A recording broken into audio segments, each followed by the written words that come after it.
you're having a good day. I'm ConColor22.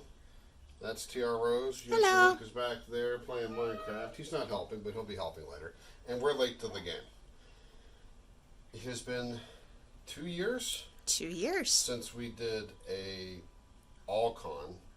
We feel safe enough to go back since all three of us have been vaccinated. So I've got almost a brand new, different set of computers. Test run right now. I've already fixed a couple problems. The biggest problem I've fixed with them is that they wanted to go out onto the internet and start updating. Windows 7 computers on the internet. No, not happening. A big shout out to CosPod. If you don't follow them, please do. They provided the two most powerful computers on this table. This computer came from CosPod, and this beautiful, wonderful, glowy blue beast of an Alienware came from CosPod.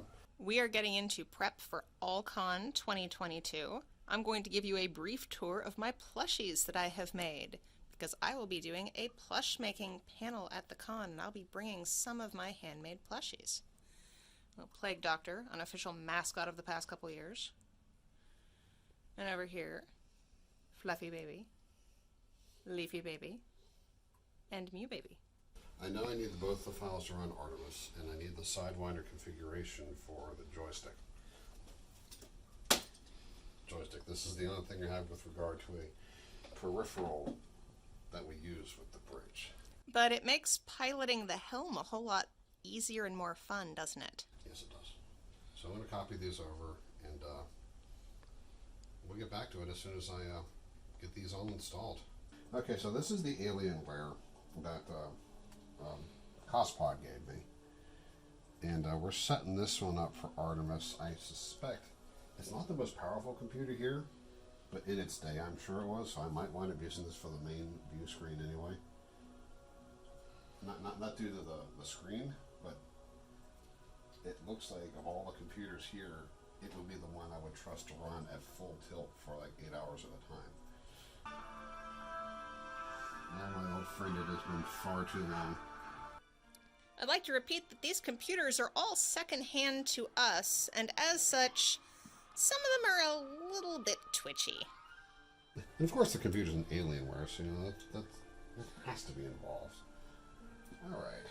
Oh, the dreadnought. Sorry. Checklists, I live and die by them now. I'm too old to try to keep all the stuff in my head. Is this one? Which one is going to be weapons? I don't know yet. This one's going to be helm because it has this closest. Oh, I don't even know if that's plugged in. I know. Is it plugged in? Nope. See, that's another thing. I got to configure that. There's a tiny little configuration file that I keep in here because I don't believe in doing things twice. Oh, hey, this says Artemis on it already. Yay. So now I just got to check power settings.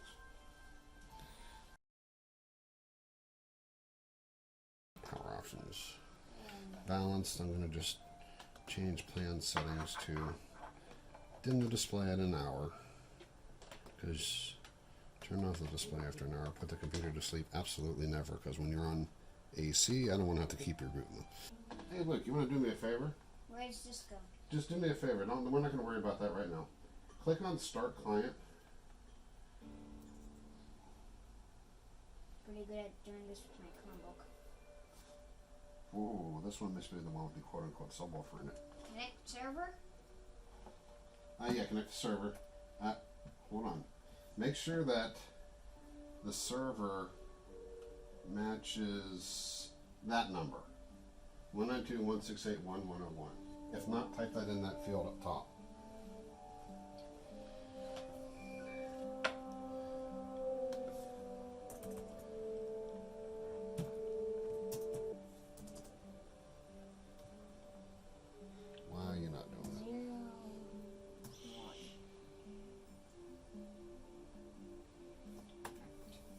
It's not doing it. Is yours connecting? I have the number. It's timing out. Okay, well that's why we're doing it here as opposed to on the con floor. Well, I got to figure out why. So I'll be back as soon as I figure out why, or at least reboot a handful of things. Well, we just did our first test run, and I keep on forgetting that Windows has a firewall, and it always had a firewall. Usually had a firewall. first run, it tells it to allow the program. And we couldn't figure out why we couldn't connect to the server. And I have it written down, but like I said, it's been 2 years since I've even looked at these papers, so I sort of forgot. Now, enable, ensure firewall configured properly, Windows firewall block, ... So, I'm going to say allow access. I don't need to allow it for public because I always set it for private, but these aren't going to go anywhere near the internet, so I'm just going to allow full access because the internet access doesn't go any further than that box, and that box is never going to get connected to the internet ever again. So, but I'm still going to restart because this is Windows. Another thing is if I back out of the program and that firewall window is showing on any of these, I'll get to see it and subsequently grant access. Yeah, I don't think I did any configuration on this at all, just because when I first took a look at it, I was just too darn excited. It's like, this is an Alienware. I get a monkey with an Alienware. Hi. We have opened up the Alienware's firewall. So I'm trying 192.168.1. Was it 101? Connect. Bada bing. Okay, this is where we can select what particular station this is going to be. But the fact that it's showing me the screen means that it is talking to the quote-unquote server, which is the Alienware. So, let's see about... Hey, Luke, you want to do me a fave? What is it? You start working on these ones here, and I'll start working on these ones over here. Click on Start Client. I remember what I needed to do. Fantastic. Alright. You might have to hit the numlock key. Got it. Sweet.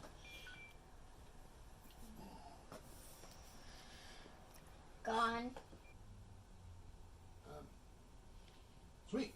I would be confident in taking this to the con as it sits right now. Please subscribe, like, ring that bell. Or don't if you want, but subscribing helps. That would help us out considerably. And hope you learned something. I remember when I did the test run.